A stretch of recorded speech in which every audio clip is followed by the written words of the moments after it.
From the 16th of the second month of 1443, one magician and 5 of needles reversed with 20 judgment.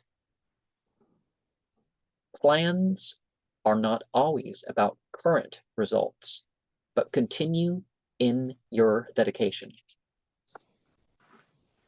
Rather than gloat or mourn, accept the defeats that come or rise as a champion. The overall placement stands out, so sensibly regard the specific reactions. And so I guess the last card is the last 2 lines there.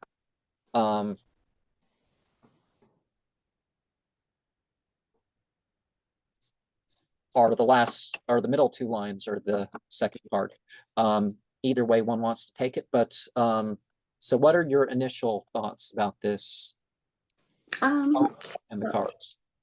I picked up on continuing on the path that one is on, you know, not to let nobody knock you off. People are always trying to, you know, just kind of knock others down, whether it be by words or, you know, what have you. For an example, you know, I had once upon a time, I had my accent was made fun of, and this person who did it was like, you know, well, an adult, but just because a person, say for example, is 30, that don't mean they're mature. So, you know, maturity on the Well, path. you know what they say, 30's the new 12. Yeah, I believe that. Because literally people wait till they're 30 nowadays. It's not like it's not their fault, because it is, but you know, so rather than gloat or mourn, accept the defeats that come or rise as a champion. So obviously the Oogie Boogie Man was standing in the way of Jack. It's much more fun, I must confess, when lives are on the line. Not mine, of course, but yours, oh boy. Now that would be just fine, or something like that. The overall placement stands out. Well, see, that can apply to this one too, because you got so sensibly regard the specific reactions. So, you know, the naughty and nice list. There's a Sufi practice based on something Muhammad said called muhasaba, and at the end of each day you take account of yourself, what you could have done, what you shouldn't have done, what you could do better, that sort of stuff. Right. And that makes me it comes to me about, you know, being childlike versus being childish. There's a big difference. Well, that's something I couldn't quite articulate too well when I was doing this program recently. That's going to be a while till it's released. But one of the things I was saying, you know, the being like a child, that it's not that you're foolish or something. It's that you've approached it with a innocence and a curiosity, eyes wide open. And the magician card is, of course, something about plans. And so since this is a witch, I guess it's supposed to be the grimoire, but of course, you know that you can't tell a Satanist or not a Satanist by such silly things as costumes or whether they're pretty or not, or right. But of course, accolades, it's important to train that next generation. And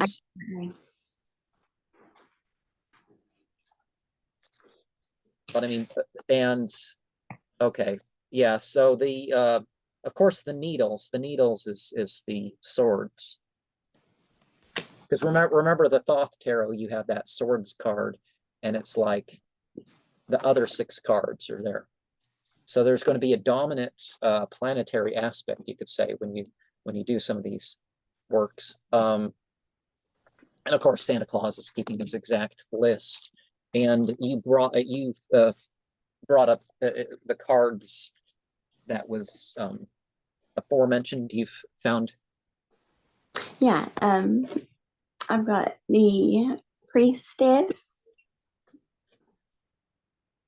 and the wheel of fortune. And the And priestess, I like how they use the geometry. I don't really care one way or the other how they did it in the wheel card. yeah, I'm most drawn to the star card. I just she's just pouring out so much. And I'm just really drawn to this. Well, one of the stories about the star card is the story of Abraham. Abraham's out there. He has to, he's telling the people, what he's going to tell them, and he's like, "Is this God?" It's like, no, that's not God. This one's like this set, so this is better or something. And then and then after some star or something, then comes the moon and then the sun, and he's like, none of these things are God. Right. And but in a way that kind of relates to the wheel card, because I said we're looking at Yule here, as far as 3 cards for each seasonal point.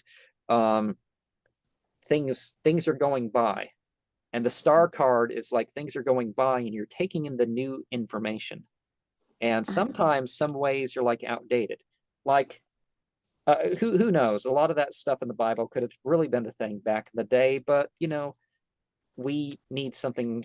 We don't need a giant list of what food to eat and what not to eat. We need a handful of principles, and we can get by on that, really. And then figure out what's specifically wholesome or not. It's like some people, it's like most people, dairy's not one of the things, but it's like, but for some people. And here you just have the 2 pillars of the and the Rider-Waite-Smith, the 2 pillars, the Baz and the Yekin from the Solomonic Temple. But you have and see, you have the 3 things. There's a cross and there's a crescent and a book. So it's supposed to be Christianity, Judaism, and nature religions, or everything else, really. But you have the you have the esoteric, the exoteric, the hidden, the open, and the ethnic. So the ethnic kind of changes more than anything else through the ages. The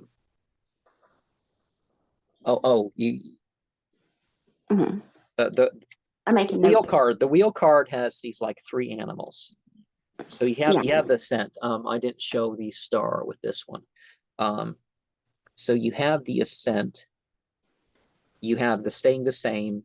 You have the other, but you have also other things at the Sphinx. And is it Sphinx and some sort of dragon? And it looks like a Sphinx at the top, and it looks like some kind of reptile creature near the bottom. The reptile creature. Yeah. I am a reptile alien. I am not a human being. There was some guy who chanted that online. I'm like, yeah. Where is he swearing at the sky, summoning Cthulhu, calling our accepting the coming destruction when we need him, right? Of course he can't make Nargargle Schlong can't really make videos like he used to, because his condition is failing. But let me close this, I guess.